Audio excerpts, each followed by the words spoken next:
చూడండి కుండీలలో ఇలా ఎలా మనం ఆకుకూరలు పెంచుకోవాలో చూపిస్తాను. చూడండి ఇందులో మెంతులు వేసాను, ఇందులో కూడా కొన్ని వేసాను పుదీనా దాంట్లో కుండీలో. చూడండి మెంతులు ఇలా ఉండాలండి మట్టి, అప్పుడు బాగా మొలకెత్తుతాయి మనం వేసుకున్న ఆకుకూరలు విత్తనాలు. చూడండి ఇది ఎలా ప్రిపేర్ చేసుకోవాలో చూపిస్తాను. మనం పుదీనా కొనుక్కొచ్చుకుంటాం కదా అండి షాప్లో, వాటి పెద్ద కొమ్మలు తీసుకోవాలి, ముదురు కొమ్మలు లేతవి పడేసేయాలి. ఆ ముదురు కొమ్మలు తీసుకొని అన్నీ సమానంగా చించి పెట్టుకోవాలండి. కింద కొంచెం వేర్లు లాగా ఉంటాయి కదా, ఆ వేర్లు తీసి చూడండి నేను కొత్త మట్టి తీసుకున్నాను. వాటర్లో కుండీలో మట్టి వేసి బాగా వాటర్లో నీళ్ళు పోసి నానబెట్టాను. పెట్టి నానిన తర్వాత అలా హోల్స్ పెట్టుకున్నాను.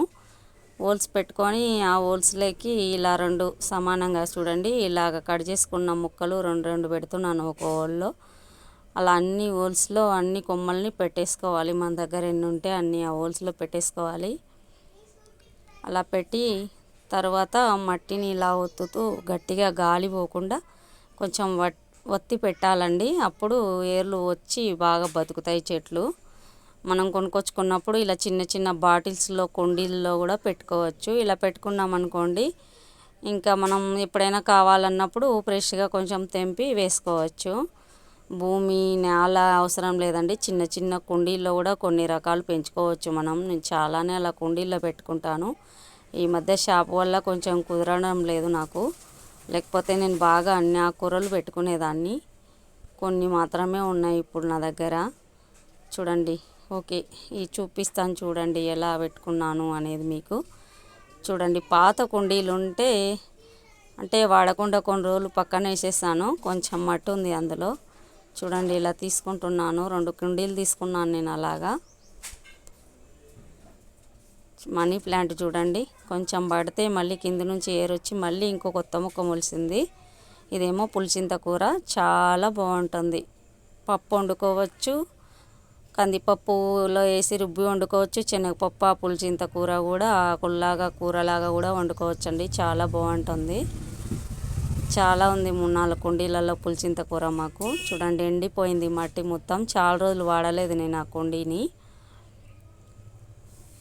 షాప్ తోటి కుదరక కొంచెం పక్కకు పడేసాను. ఈ మధ్య ఆకుకూరలు సరిగా వేయడం లేదు, అందుకే మొత్తం మట్టి అంతా గట్టిగా ఎండుకుపోయింది. దానికి టూల్స్ కూడా దొరుకుతాయండి, మనం ఏదైనా ఇట్లా మట్టి సాయిల్ మొత్తం లూజ్ చేసుకోవడానికి, ఇట్లా నాటుకోవడానికి, కొంచెం తవ్వుకోవడానికి. కానీ నేను ప్రస్తుతానికి అక్కడ ముళ్ళ ఉంటే దాంతో క్లీన్ చేసి మెత్తగా చేసుకున్నాను మట్టి. ఇది ఎప్పుడో కంపోస్ట్ లాగా 3 సంవత్సరాలకు ఎక్కువనే అవుతుందండి,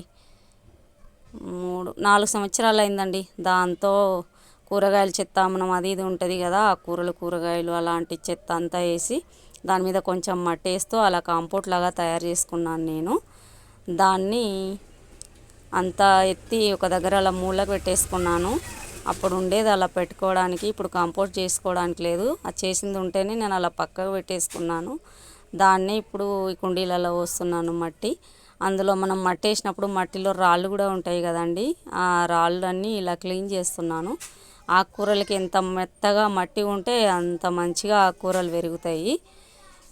ఎంత మంచి మెత్త మట్టి ఉంటే అంత బాగుంటుంది ఆకుకూరలకి. కానీ మన దగ్గర ఇదే ఉంది ప్రస్తుతానికి, ఇంకా నేను వీటిలోనే వేసేస్తున్నాను. రాళ్ళన్నీ అలా క్లీన్ చేసుకోవాలి. కొంచెం మెత్తగా ఉన్న మట్టి మీద మనం మెంతులు జల్లుకోవాలన్నమాట. చూడండి కొత్తగా నేను ఎండిపోయింది కదా మట్టి అంతా, చాలా రోజుల తర్వాత వాడుకుంటున్నాను కాబట్టి కొంచెం వాటర్ వేసి లోతు దాకా నీళ్లు దిగి మొత్తం మట్టి మెత్తబడేలాగా వాటరు ఎక్కువ పోసుకోవాలండి. ఆ వాటర్ అంతా ఇంకిపోయినప్పుడు కింద భూమి అంతా నాని మెత్తగా అయిపోతుంది మట్టి. చూసారా నీళ్ళన్నీ ఇంకిపోయాయి, అలా బాగా నానించుకోవాలి మట్టి.